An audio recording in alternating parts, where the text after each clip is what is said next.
जो इस पवित्र पावन 7 दिवसीय शिव महापुराण कथा का यजमान पद आपने ग्रहण किया है और भगवान शंकर की अविरल भक्ति, शिव की अविरल भक्ति को अपने जीवन में उतारा है।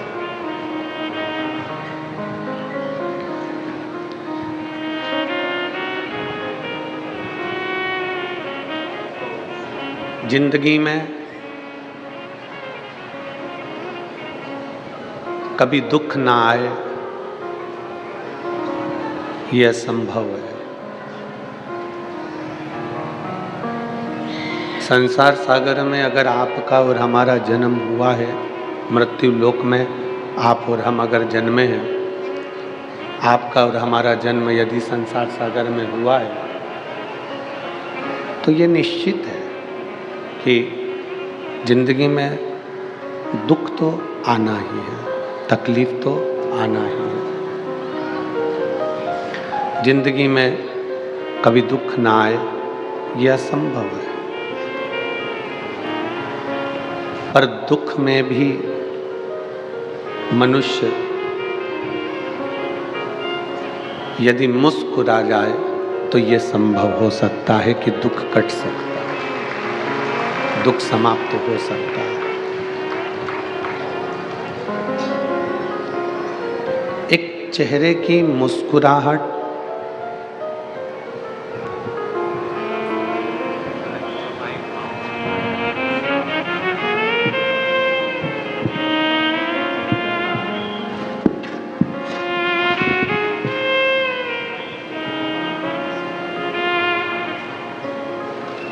चेहरे की मुस्कुराहट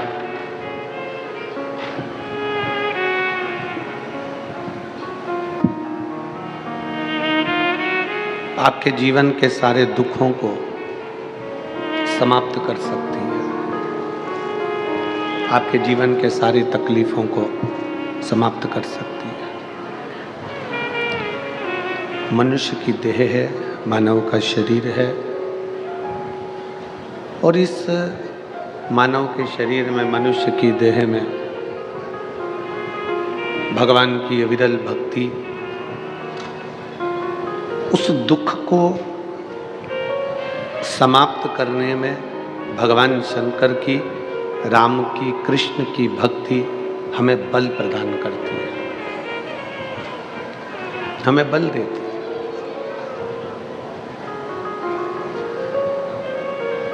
कहते हैं जैसे एक बड़े डीपी के पास में आप पहुँचते हैं, एक बड़ी डीपी के नज़दीक में आप जाते हैं तो वहाँ लाइट का पावर बहुत तेज होता है। वहाँ लिखा होता है कि यहाँ से थोड़ी दूरी बना लीजिए, यहाँ करंट है, पावर थोड़ा तेज है।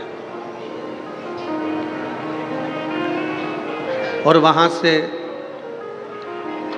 दूरी बना ली जाती है जिससे आपको तकलीफ ना हो, पर करंट वहीं से मिल रहा है। पंखा, लाइट,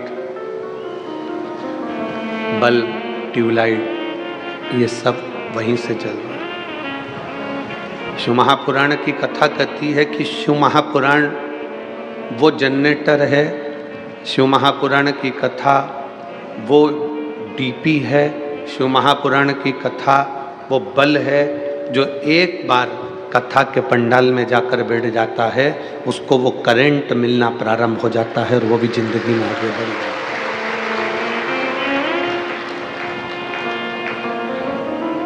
रोटी कमाना बड़ी बात नहीं है। शंकर भगवान क्या प्रेरणा देते हैं, भगवान शिव क्या प्रेरणा देते हैं, शंकर जी की कथा क्या प्रेरणा देती है।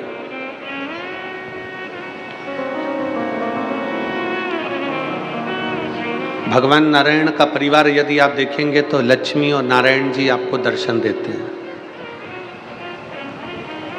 सीताराम जी का परिवार देखेंगे तो राम, सीता, लखनलाल, शत्रुघ्न जी, भरत जी दर्शन देते हैं। मेरे कृष्ण कन्हैया का परिवार देखेंगे तो राधा कृष्ण, कृष्ण रुक्मणी दर्शन देते हैं। ब्रह्मा जी का परिवार देखेंगे तो ब्रह्मा जी ब्रह्मणी के साथ में दर्शन देते हैं। पर केवल एक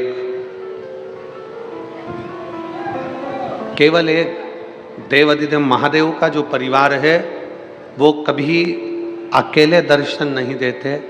शंकर पार्वती जी के साथ में नंदी भी है, तो शंकर पार्वती के साथ में गणेश जी और षडानंद कार्तिकेय भी हैं। ये सब सामने खड़े होकर दर्शन देते हैं, सब सामने खड़े होकर दर्शन का लाभ देते हैं। शंकर जी के मंदिर में, शिव जी के मंदिर में आप जाकर दर्शन करिए, आपको गणेश जी का भी दर्शन होगा, कार्तिकेय जी का भी दर्शन होगा। शिव जी के मंदिर में आप जाकर दर्शन करिए, आप सम्मुख में बाहर नंदी को पाएंगे, अंदर माँ जगत जननी जगदम्बा दुर्गा भवानी, भगवान श्री गणेश जी महाराज, श्री कार्तिकेय बाबा, इनका भी दर्शन आप करेंगे। शिव जी का परिवार, शंकर भगवान का जो परिवार है, शिव कभी अकेले दर्शन नहीं देते, उनका पूरा परिवार उनके साथ में विराजमान रहता है, उनके साथ सम्मिलित रहता है, सम्मुख में सब है। क्या सीख दे रहे हैं?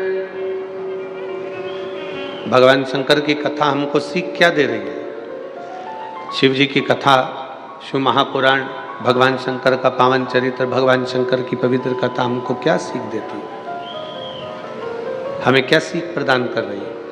भगवान शंकर की कथा कहती है कि रोटी कमाना सरल है। शंकर जी का परिवार हमको सीख दे रहा है कि रोटी कमाना सरल है। रोटी कमाने की मना नहीं है, रोटी कमाना बहुत सरल है। आप मेहनत करेंगे, दुकान पर काम कर रहे हैं, खेती में काम कर रहे हैं, नौकरी कर रहे हैं, सर्विस कर रहे हैं, आप व्यापारिक कर्म कर रहे हैं, तो उसमें आपको कुछ ना कुछ मिल जाएगा, रोटी आप कमा लेंगे। शिव पुराण कहती है शंकर भगवान मंदिर में नंदी के साथ, पार्वती जी के साथ, गणेश जी महाराज के साथ, कार्तिकेय षडानंद जी के साथ भगवान शंकर अगर विराजमान है तो वो दर्शन देते देते कहते हैं कि देखो, रोटी कमाना सरल है पर परिवार के साथ बैठकर रोटी खाना कठिन है।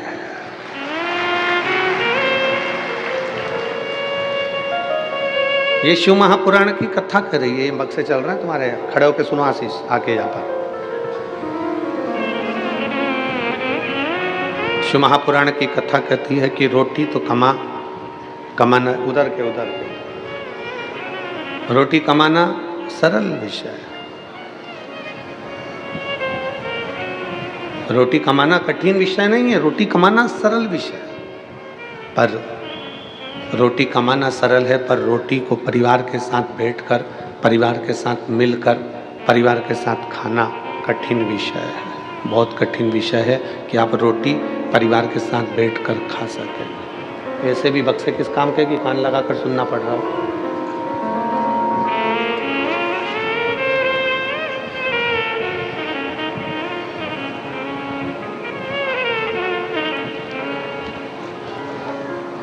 शिव अपने पूरे परिवार के साथ में, शंकर अपने पूरे परिवार के साथ में, देवाधिदेव महादेव अपने पूरे कुटुंब के साथ में, अपने परिवार के साथ बैठे रहते हैं। संपूर्ण परिवार के साथ शिव विराजमान है,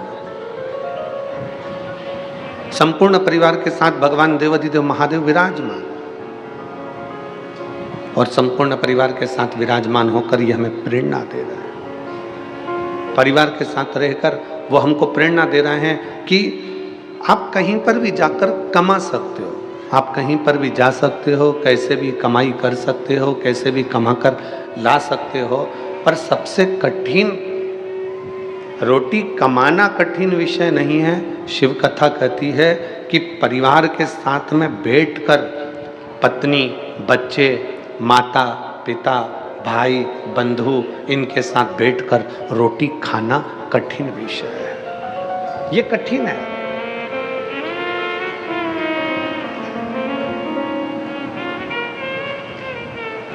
परिवार के साथ में बैठना और रोटी खाना ये कठिन विषय है, बहुत कठिन। जब बाल्यावस्था रहती है, शिव महापुराण की कथा कहती है कि बाल्यावस्था के समय पर, बचपन में, बाल्यावस्था में सब एक साथ बैठकर भोजन कर लेते हैं। जब बाल्यावस्था रहती है तो सब एक साथ बैठकर भोजन को ग्रहण कर लेते हैं। पर जब बचपन चला गया, किशोर अवस्था भी जब चली गई, जब एक युवानी की अवस्था आई, जवानी की अवस्था आने पर, जवानी की अवस्था में सब कमाने के लिए यहाँ तहाँ चले जाते हैं। कौन है घर में?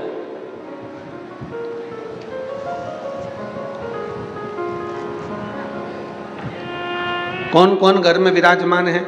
एक बुजुर्ग माता, एक बुजुर्ग पिता। घर में बूढ़े माँ बाप विराजमान है। कोई घर में बड़ा है वो विराजमान।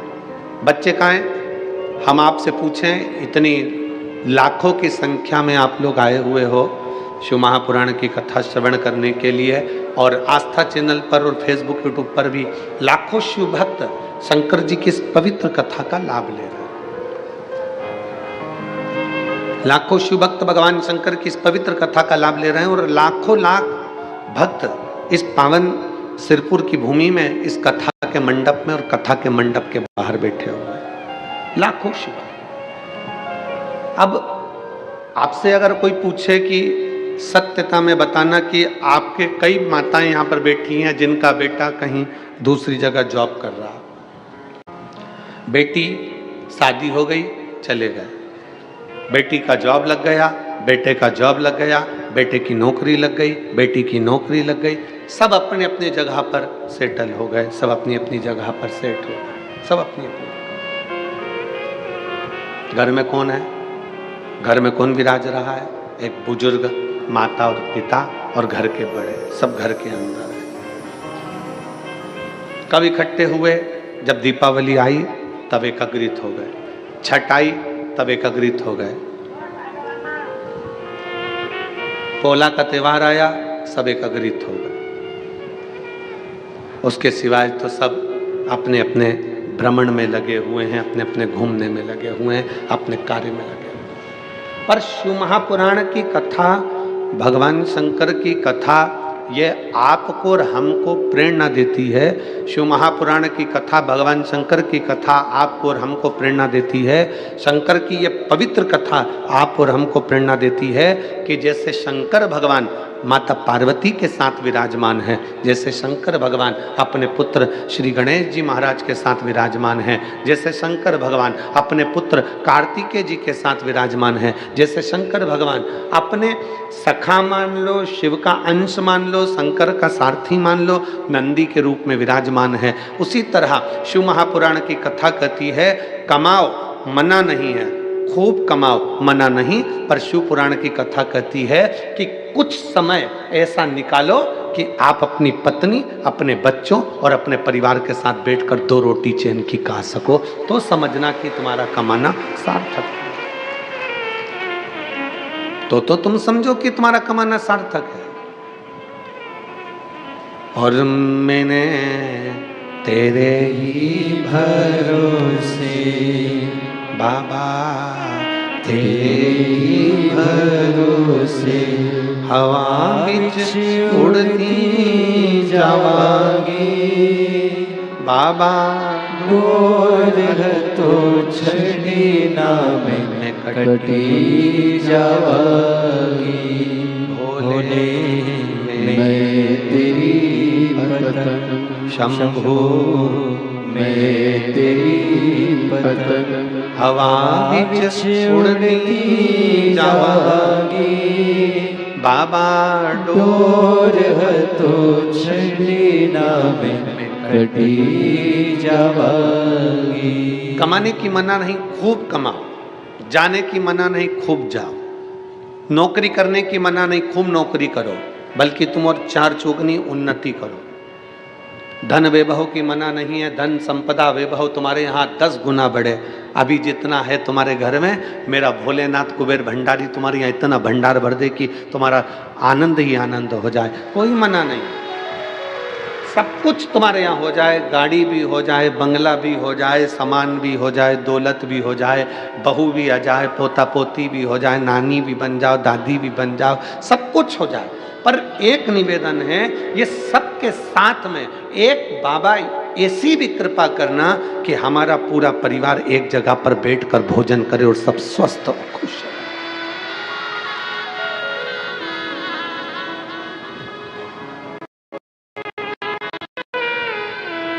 एक जगह पर बैठकर भोजन कब करते हो? जम के बोलो जरा। एक जगह पर बैठकर भोजन कब करते हो? घर में त्योहार होता है जब? अरे बोलो, जम के बोलो जरा। तब बोलो तो जरा। शिव महापुराण की कथा कहती है, एक जगह पर बैठकर सब भोजन कब करते हैं? त्योहार होता है तब नहीं। एक साथ बैठकर पूरा घर भोजन तब करता है जब सबका दिल मिलता है। दिल नहीं मिलता तो त्योहार भी फीका रहता है।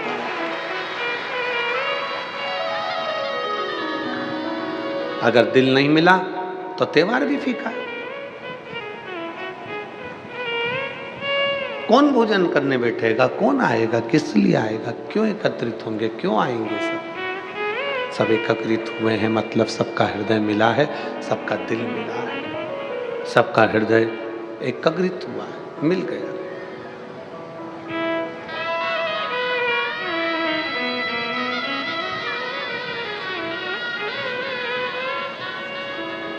कितना विचित्र जीवन है मनुष्य का।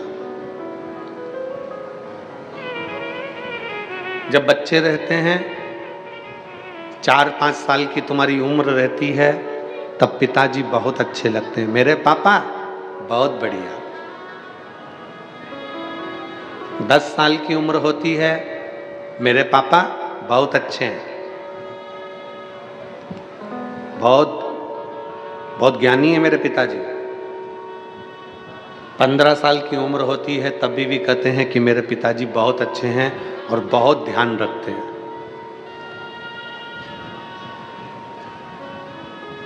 18 साल की उम्र आती है, तब बच्चे कहते हैं, पापा तुम आज के समय में जीना नहीं जानते।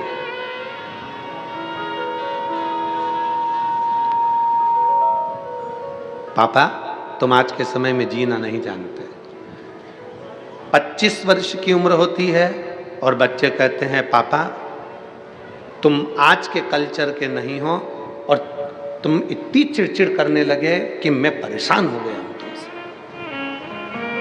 30 साल की उम्र आती है और बच्चे कहते हैं कि अब हम तुम्हारी पुरानी मेथड से तुम्हारे साथ नहीं चल सकते, इसलिए अब हम तुम्हारे साथ नहीं रह सकते। 40 साल की उम्र आती है, फिर वापिस वही दौर चालू होता है और बच्चा, तुम्हारा बेटा खुद अपनी पत्नी से कहता है कि मेरे बच्चों को जैसे मेरे पिताजी ने हमको संभाला, आज के ज़माने में हम हमारे बच्चों को नहीं संभाल पाते। 50 साल की उम्र आती है, बच्चे फिर हाथ से निकलने लगते हैं, तो याद आता है कि मेरे पिताजी उस समय पर हमको संघर्ष से पाले हैं।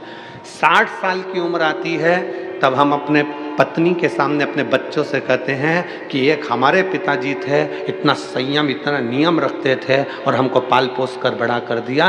अर्थात 60 साल मनुष्य के निकल जाते हैं तो भी वो अपने बाप को पहचान नहीं पाता। उसी तरह पूरी जिंदगी निकल जाती है, लोग महादेव को पहचान नहीं पाते।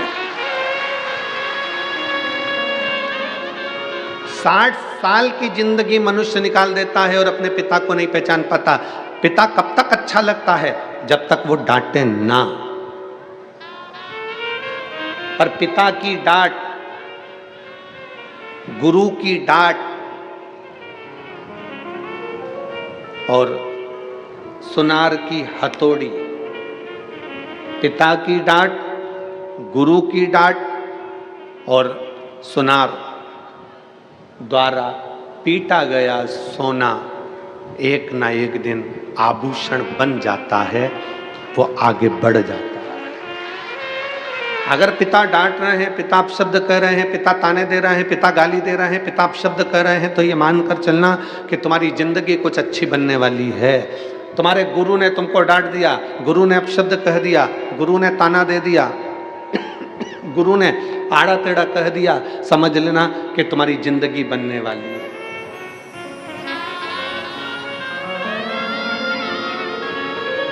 सुनार सोने को पीट रहा है, कूट रहा है, तो समझ लेना कि सोना आभूषण बन गया। तुम्हारी जिंदगी बनने में पिता की डांट बहुत जरूरी है। तुम्हारी जिंदगी बनने में तुम्हारे गुरु की डांट बहुत जरूरी है।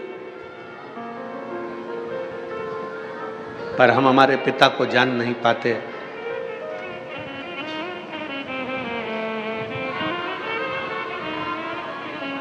परमात्मा जब एक बच्चे को मां की गर्भ में भेजता है ना, परमात्मा जब एक बच्चे को मां के गर्भ में भेजता है, एक जीव को मां के गर्भ में भेजता है, तो जिसको भेजता है वो बच्चा घबराता है।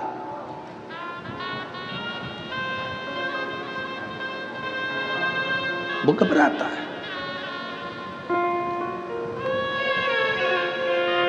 अच्छा, तुम जितने बैठे हो ना, तुम में से किसी व्यक्ति को अकेले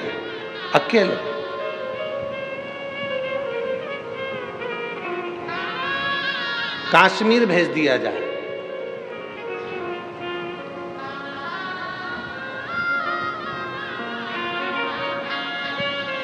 या बांग्लादेश भेज दिया जाए, बोलो जम के घबराओगे कि नहीं घबराओगे? अकेले, ना पत्नी जाएगी, ना बेटा जाएगा, ना बाप जाएगा, बस अकेले तुमको ही जाना है।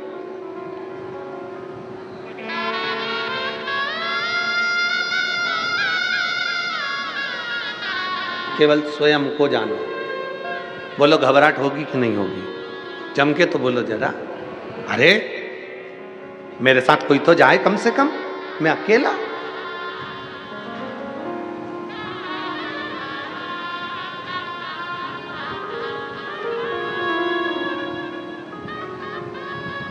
एक पिता अपने बच्चे को लेकर हर छुट्टी में दादा दादी के यहाँ जाता था। दुकान पर काम ज़्यादा हो गया, ऑफिस में काम ज़्यादा हो गया, तो पिताजी ने अपने बेटे से कहा कि इस साल हम हमारी माँ के घर नहीं जाएंगे। बच्चा रोने लगा, बेटा रो रहा, और बेटा रोते रोते बोला, पापा मुझे तो दादी के घर जाना है, मतलब जाना। पति ने अपनी पत्नी से कहा, तुम बच्चों को लेकर दादी के घर चली जाओ। नहीं, मैं नहीं जा सकती आपको छोड़ के, आपको अकेला छोड़ के कहाँ जाऊंगी? बेटा कहने लगा, पापा मेरे को दादी के घर जाना है, मैं अकेला चले जाऊंगा। पिताजी ने कहा, ठीक है, हम ट्रेन में बिठा देंगे, वहां दादी को फोन लगा देंगे और वो तुझे उतार लेगी, तेरे चाचा तेरे दादा वहां उतार लेंगे, ठीक है जा। पिताजी ने ट्रेन में बच्चे को सीट पर बिठाया, और सीट पर बिठाने से पहले बच्चे को एक पत्र लिखा, और पत्र लिखकर बच्चे की जेब में डाल दिया, और जेब में डालकर कहा, बेटा सुनो, तुम ट्रेन में बैठोगे, जब तुम्हें डर लगे, जब तुम्हें भय लगे, घबराना नहीं, इस पत्र को निकालना, पढ़ना और फिर वापस जेब में रख लेना, फिर तुम्हें डर नहीं लगेगा। हो, इस पत्र को पढ़ लेना, हो, चिंता मत करना, जाओ अकेले। बेटे को ट्रेन में बिठा दिया, ट्रेन चलना चालू हो गई। 5 घंटे का रास्ता था लखनऊ का। अब वो 5 घंटे का रास्ता काटता बच्चा ट्रेन में बैठा। 2 घंटे बाद बच्चे की आंख में आंसू आने लगा। सीटों पर आसपास बहुत गंदे गंदे लोग बैठने लगे। कोई बीड़ी सिगरेट पी रहा है, कोई तंबाकू खा रहा है, कोई भयंकर दिख रहा है। बच्चे को भय लगने लगा, बच्चे को डर लगने लगा। अकेला हूं, भय लग रहा था। बच्चे की आंख में आंसू आए। उसने, पापा ने कहा था कि तेरी जेब में एक पत्र दे रहा हूं, तू पढ़ लेना जब डर लगे। बच्चा भयभीत हुआ, उसने पत्र निकाला जेब में से। पत्र पढ़ते से ही उस पत्र में लिखा था, तू चिंता मत कर, तेरे पीछे वाले कोच में, डब्बे में मैं बैठा हूं। पिता ने पत्र में लिखकर रखा था कि तू चिंता मत कर, तेरे पीछे वाले ट्रेन के डब्बे में मैं बैठा हूं, तेरे पीछे मैं बोगी में बैठा हुआ हूं। बच्चे ने पत्र को जेब में रख लिया। अब बच्चा घबराता नहीं है, अब बच्चा रोता नहीं है, क्योंकि उसको मालूम है मेरा बाप, मेरा पिता मेरे पीछे वाले डब्बे में बैठा है। उसी तरह मेरा विश्वनाथ, मेरा कुबेरेश्वर महादेव, मेरा ओघड़दानी महाकाल राजा भी जन्म देने से पहले, तुमको पृथ्वी पर भेजने से पहले कह देता है, चिंता मत करना, मैं तेरे पीछे खड़ा हूं, तू आगे बढ़ता रहना, चिंता करने की जरूरत नहीं है, मैं स्वतः तेरे साथ में हूं, मैं स्वयं तेरे साथ चल रहा हूं, मैं स्वयं तेरे नजदीक में हूं, तुझे चिंता करने की जरूरत नहीं, तुझे भय होने की जरूरत है। और हम अकेले नहीं, हम शंकर के साथ में, शंकर हमारे पीछे कदम से कदम मिलाकर चल रहा है, शंकर हमारे साथ में कदम से कदम मिलाकर आगे बढ़ रहा है। हम अकेले नहीं हैं। हम तो बाबा के भरोसे चलते हैं, हम तो बाबा के भरोसे चलते हैं। ये दुनिया वाले जलते हैं, ये दुनिया वाले जलते हैं। हम तो बाबा के भरोसे चलते हैं, डमरू तो वाले बाबा के भरोसे चलते हैं। हम उसके आश्रित होकर चल रहे हैं, हम उसके बल पर आगे बढ़ रहे हैं, उसके आश्रित होकर हम चल रहे हैं। बाप जैसे बेटे को एक पत्र लिख कर दे देता है कि भय लगे तब, जब डर लगे तो इस पत्र को पढ़ लेना, उसी तरह शिव महापुराण की कथा कहती है, जब भय लगे जिंदगी में, तुम्हें दुख और तकलीफ आए, तो यह पत्र शिव महापुराण ने भी दे दिया। श्री शिवाय नमस्तुभ्यं, श्री शिवाय नमस्तुभ्यं, एक पत्र दे दिया।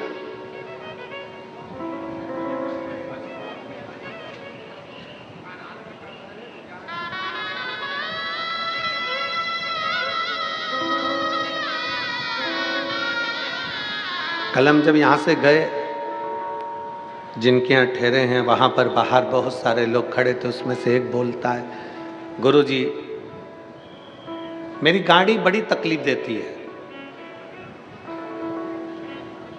अब मेरी पुरानी गाड़ी बेच के मैं नई ले लूं क्या?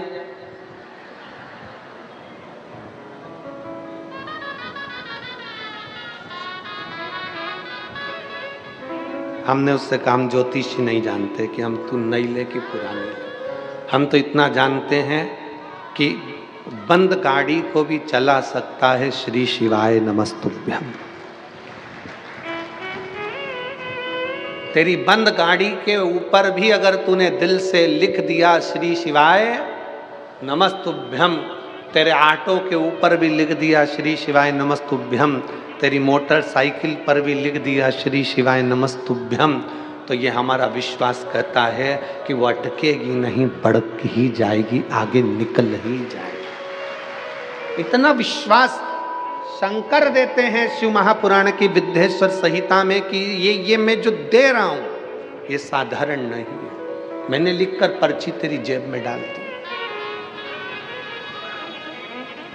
जब माँ के गर्भ में बच्चा आता है ना, तो वो घबराता है, भगवान शंकर से कहता है, मैं पृथ्वी पर जन्म नहीं लेना चाहता, मुझे नीचे क्यों भेज रहे हो? मैं जाऊंगा पृथ्वी पर जन्म लूंगा तो मेरा पेट कौन भरेगा? मैं पृथ्वी पर जन्म लूंगा तो मैं जन्म लेते से तो नौकरी नहीं कर सकता, कमाने नहीं जा सकता, मेरा पेट कौन भरेगा? मैं जन्म लेते से मेरे पास में तो कुछ भी नहीं रहेगा, मेरे पास ना मकान है, ना प्रॉपर्टी है, ना मेरे सोना है, ना चांदी है, ना बर्तन है, ना भांडे है, कुछ भी मेरे पास में नहीं है। मैं जन्म ले लूँगा तो मेरे को देगा कौन? शंकर भगवान ने जीव को माँ के गर्भ में भेजने से पहले वचन दे दिया, तू चिंता मत कर, जिस घर में तू जन्म लेगा उस घर में तुझे दो शंकर और पार्वती का प्रतिबिंब मिलेंगे, एक तेरे पिता, एक तेरी माँ।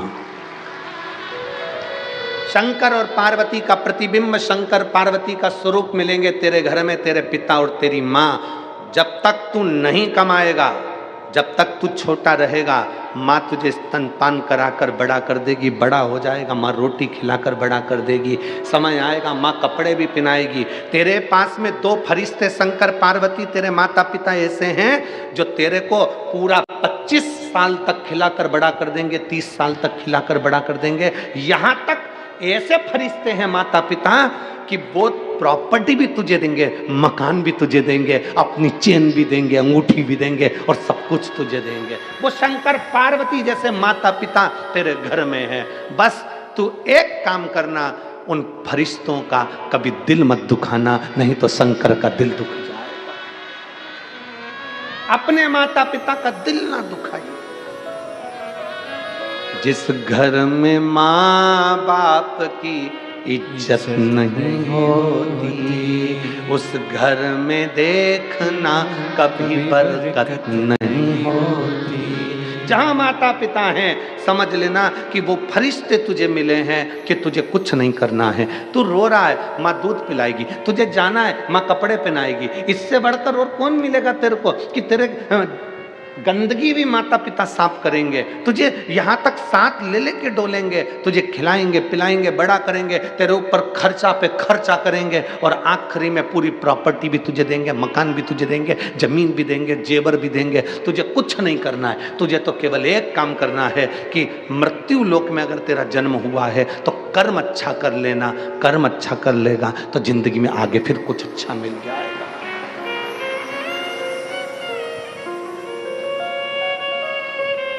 सिरपुर महाराष्ट्र की इस पवित्र कथा में 12-12 घंटे लगातार भोजन भंडारा चल रहा है। 12 घंटे लगातार। सिरपुर महाराष्ट्र की इस कथा में लाखों की संख्या में शिव भक्त हैं। अगर भोजन भंडारा 15 मिनट के लिए भी बंद कर दिया जाए तो वहां पर भीड़ बढ़ जाती है। इसलिए जरा विचार करिए कि भीड़ ना बढ़े तो 12 घंटे लगातार भंडारा चल रहा है।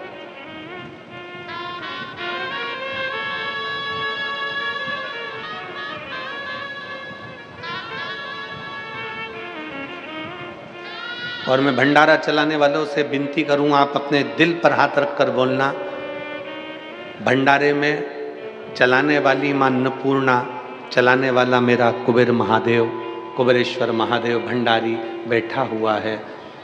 जितना आप खिलाओगे मेरा भोले बाबा दूसरे दिन उतना और दुगना लाकर भर जाएगा और भंडारा चलाता है। रीत है कुबेरेश्वर महादेव की। सीहोर में आने वाला शिव भक्त जब भगवान शंकर के कुबेरेश्वर धाम पर पहुंचता है, कुबेरेश्वर धाम पर पहुंचता है तो हम उसको एक ही बात कहते हैं, यहाँ पर तुम आए हो, इतना विश्वास मानकर चलना कि कुबेरेश्वर बाबा क्या देता है ये उसको ही मालूम। क्या देगा, कैसे देगा, कब देगा, ये उसके ऊपर निर्भर करता है, उसके ऊपर। और खाली न जाता कोई दर से तुम्हारे, खाली न जाता कोई दर से तुम्हारे, मैं भी खड़ी हूँ नंदी बाहे फसारे, अपने हृदय से लगा लो गिरा जा रहा हो, उठा लो बोले अपने दर से अब तो न टालो। जा रही हो, उठा लो उठा लो। आप आए हैं शिव पर आश्रित होकर। घर में दो फरिश्ते हैं, शंकर और पार्वती का रूप है घर के बुजुर्ग माता और पिता। ये शंकर का स्वरूप है, ये शिव का रूप है। जिसने इनको पहचान लिया, जो इनको पहचान गया, फिर उसको कहीं जाने की जरूरत नहीं पड़ी। शंकर खुद उनके दरवाजे पर आया है। महाराष्ट्र का धाम पंढरपुर, हरि विठ्ठल का धाम। महाराष्ट्र का पवित्र धाम पंढरपुर, हरि विठ्ठल का धाम पंढरपुर। आप स्वयं जानते हो कि पौंडरिक अपने माँ बाप की सेवा कर रहा था और भगवान नारायण दरवाजे पर आकर खड़े हो गए थे। बोलो सही है?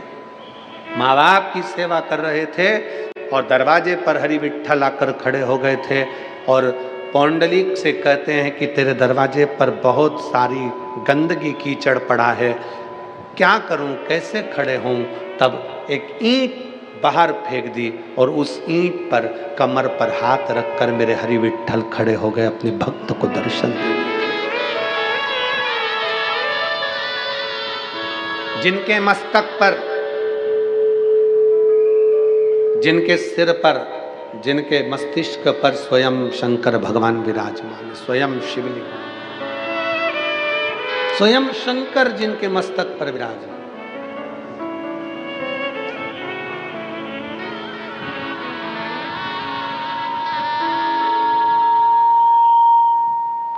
स्वयं शिव जिनके मस्तक पर विराजमान।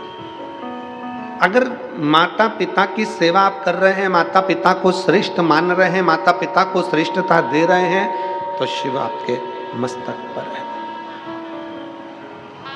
आपके नजदीक में, आपके करीब में। उसको पहचानने में देरी ना करें। शिव महापुराण की कथा कहती है, रोटी कमाना सरल है पर रोटी परिवार के साथ में बैठकर खाना, जम के बोलो, कठिन है। अगर आपका पूरा परिवार एक जगह पर बैठकर, एक साथ बैठकर भोजन कर रहा है तो समझ लो कि दुनिया के सबसे सुखी व्यक्ति आप हो, सबसे सुखी।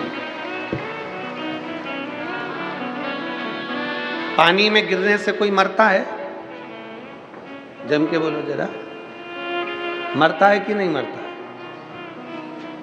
तालाब में कोई गिर गया, समुद्र में कोई गिर गया, नदी में कोई बड़ी नदी है, पानी से लबालूम हो रही है, सरोवर है, कुंड है, तालाब है, कुआं है, कोई गिर गया, मरेगा कि नहीं मरेगा? जम के तो बोलो, मरेगा।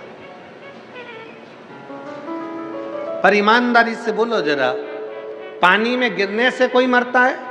शिव महापुराण की कथा कहती है पानी में गिरने से कोई नहीं मरता, पानी में गिरने से नहीं मरता। शिव पुराण की कथा कहती है उसको तैरना नहीं आता इसलिए मरता है। पानी में गिरने से कोई नहीं मरता, मरता कब है? जब उसको तैरना नहीं आता। पानी में गिरने से क्या मरेगा? तैरना आता तो मरता क्या? पानी में गिरने से कोई नहीं मरता, मरता वो है जिसको तैरना नहीं आता। उसी तरह संसार में सब जन्म लेते हैं, परिवार में सब आते हैं, दुख सबकी जिंदगी में आता है, समस्या सबके जीवन में आती है, कष्ट सबके जीवन में आता है, पर पार वही उतरता है जिसको इस संसार सागर से तैरना आता है। दुख से परे, समस्या से दूर। आप सारी समस्या से निपटने के लिए आपने एक बल उत्पन्न कर लिया, सारी समस्या का हल एक लोटा जल। एक लोटा जल आप शंकर जी को समर्पित कर रहे हो, शिव जी को एक लोटा जल चढ़ा रहे हो, शंकर भगवान को एक लोटा जल चढ़ा रहे हो। इससे बड़ा बल तुम्हारे भीतर आ गया कि अब मेरे, जैसे वो बच्चे से जेब में पत्थर रख दिया कि तुम चिंता ना करो कि मैं पीछे बैठा हूँ, उसी तरह ये सारी समस्या का हल एक लोटा जल, ये व्यक्ति को वो बल दे दिया कि तुम चिंता मत करो, तुमने एक लोटा जल चढ़ाया है, महादेव तुम्हारे साथ कदम से कदम मिलाकर चल रहा है, क्यों चिंता करो। एक पत्र है,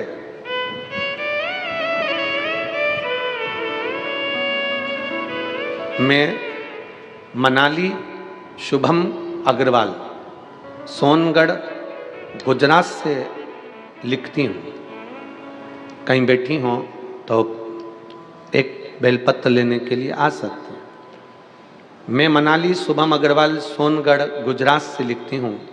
मेरा बेटा कियान शुभम अग्रवाल, जिसकी उम्र 2 साल है,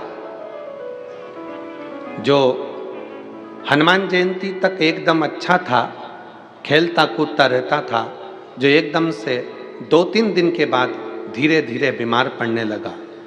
10 से 15 दिन हो गए थे। पत्र को आप लोग एलईडी पर पढ़ सकते हैं, आस्था चैनल पर पढ़ सकते हैं। 10 से 15 दिन हो गए थे। अब उसकी तकलीफ इस हद तक बढ़ गई कि वो चल भी नहीं पा रहा था। खड़े होता तो गिर जाता था। पैरों में बहुत तकलीफ बढ़ गई। बहुत डॉक्टरों को दिखाया, लेकिन कुछ समझ में नहीं आया, क्योंकि सारी रिपोर्ट नॉर्मल आ रही थी।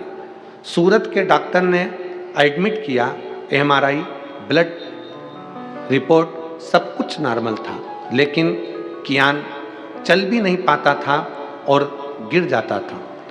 ज़्यादा कंडीशन खराब हो गई। अब वो एक कदम भी नहीं चल पा रहा। मेरी सास ने मुझे 5 पशुपतिनाथ के व्रत का वर्णन बताया।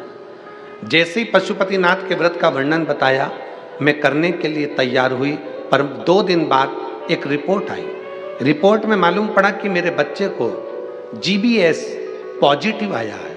जीबीएस की बीमारी एक ऐसी बीमारी है जिसमें पाँव से चालू होती है, जिसमें पाँव काम करना बंद कर देता है, पाँव से धीरे धीरे हाथ काम करना बंद कर देता है, शरीर का धड़ काम करना बंद कर देता है, मस्तिष्क काम करना बंद कर देता है, फिर धीरे धीरे उसको सुनना बोलना सब में तकलीफ होने लगती है।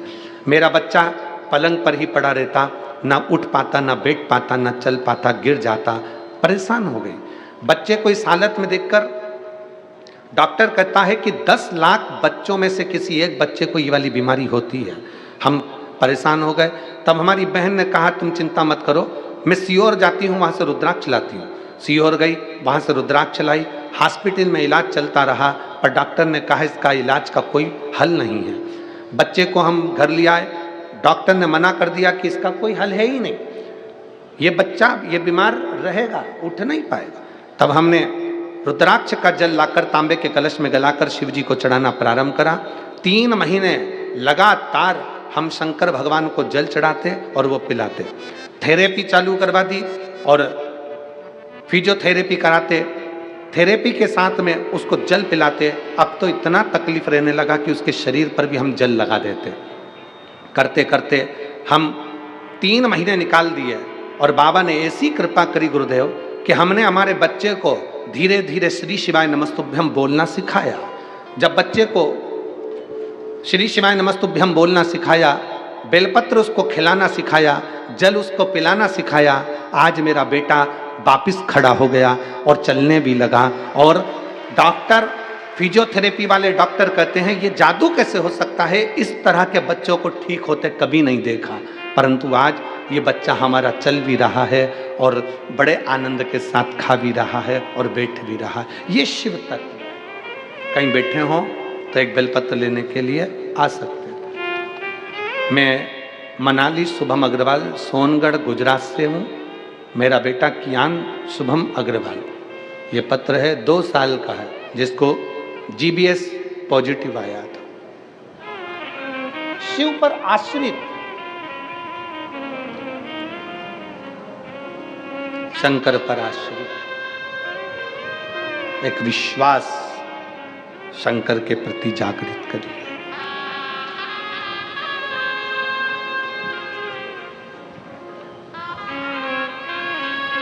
और महाराज जब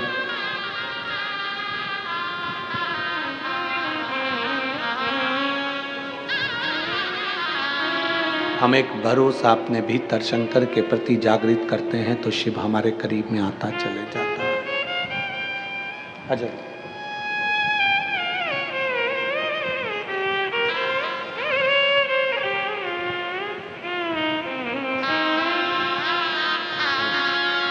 ये बच्चे की माता जी हैं और नानी हैं। एक बार जोरदार ताली बजाएं बच्चे को। ठीक है। शिव तत्व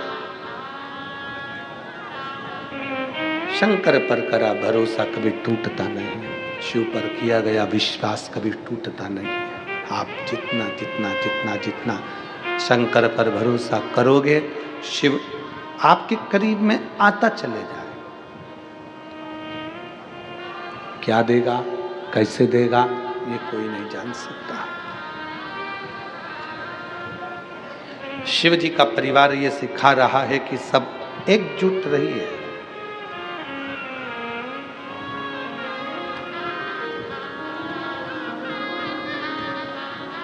परिवार को छोड़ने की जरूरत नहीं है शंकर को भजने के लिए। घर छोड़ने की जरूरत नहीं है शंकर को भजने के लिए। वस्त्र आभूषण छोड़ने की जरूरत नहीं है शंकर को भजने के लिए। शिव को भजने के लिए तो केवल एक चीज आपको छोड़ना है और वो है आपके भीतर का अहंकार। अहंकार गया शिव मिल गया। शंकर अहंकार के बल छोड़ते ही प्राप्त हो जाता है। अभिमान गया और शिव मिला।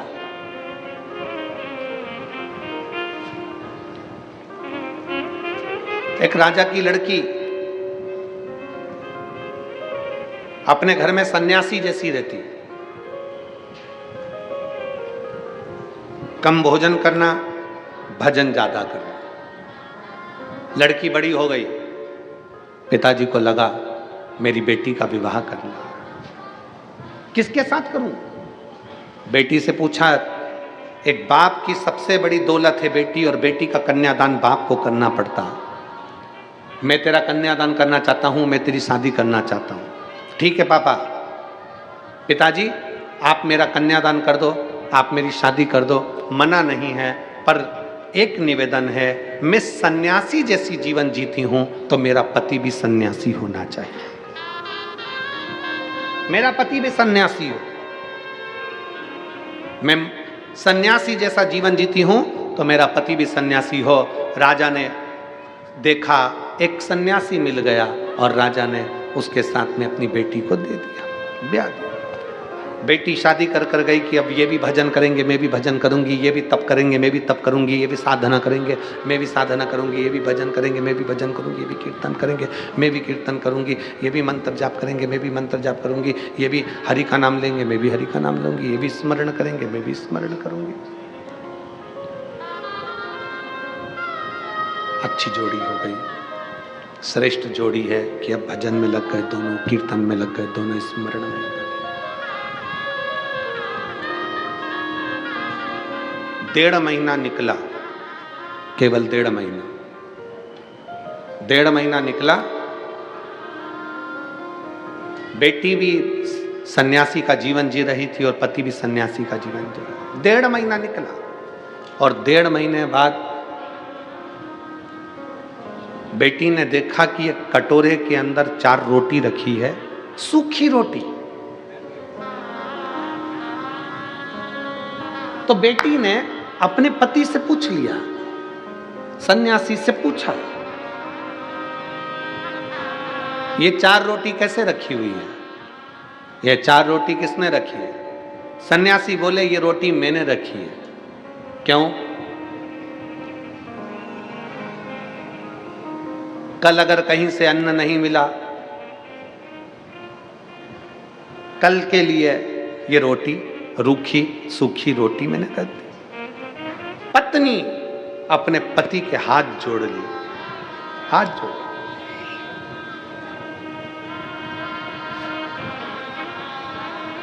जो कल की चिंता करे वो सन्यासी हो ही नहीं सकता। जो कल की चिंता कर रहा है वो सन्यासी कैसे हो सकता है? सन्यासी तो वो होता है जो कल की क्या एक पल की चिंता ना करे। हम तो बाबा के भरोसे चलते हैं, हम तो बाबा के। कल एक वीडियो हमें वो कुणाल ने एक वीडियो भेजा बच्चे ने, तो हमने वो वीडियो देखा। तो उस वीडियो में एक महिला 70 साल की, शायद वो यूट्यूब पे डला होगा, 70 साल की एक महिला मराठी भाषा में उससे पूछा जा रहा है, न्यूज़ एंकर उससे पूछ रहे हैं, यहाँ ठंड पड़ रही है। तुमने भी देखी होगी, किसी ना किसी ने देखी है क्या? अरे बोलो तो। देखिए, न्यूज़ एंकर पूछ रहा है, ठंड पड़ रही है इतनी तेज। 70 साल की माँ आई, भोजन की व्यवस्था है। 70 साल की आई से पूछा गया, इतनी ठंड पड़ रही हो, कैसे रहोगी? उस महिला ने कहा, हम बाबा के भरोसे रहते हैं, हम बाबा।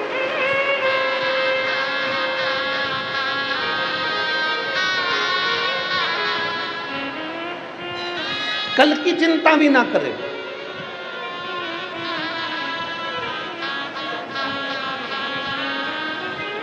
कल की चिंता। मेरा निवेदन है आप सबसे, पानी की बोतल लेकर आए हो ना आप लोग साथ में, बोलो तो जम के। तो फिर निवेदन है, आपका समर्थन चाहिए हमको कि जो पानी अंदर बट रहा है वो धूप में बैठने वालों को बांटा जाए। जो पानी अंदर बांट रहे हो वो धूप में जो बैठे हुए हैं 8-8 घंटे से 7-7 घंटे से, उनको दो, तो वो पानी धूप में पिएंगे तो उनको थोड़ा तृप्ति होगी। इसलिए निवेदन है, शांति से आनंद से आप कथा का लाभ। जो नहीं लाया हो तो उससे निवेदन है कि कल से आओ तो 2 पानी की बोतल लाओ, एक अपनी पड़ोसन के लिए, एक अपने लिए। ठीक है? हर हर।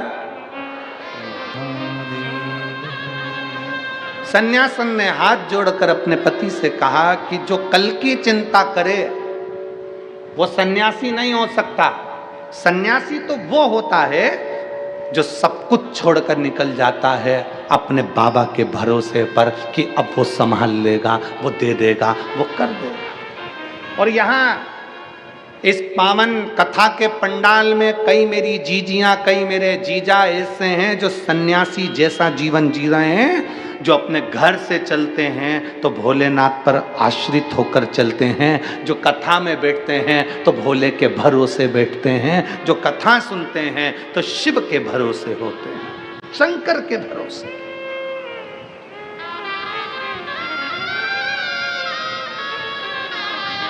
उनकी आश्रितता ही शिव है।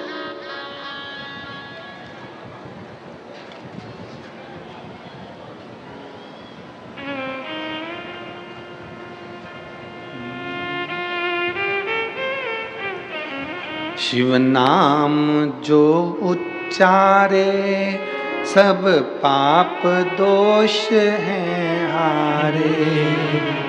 शिव नाम जो उच्चारे सब पाप दोष हैं हारे।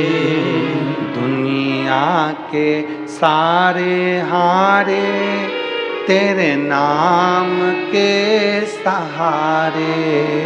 दुनिया के सारे हारे तेरे नाम के सहारे।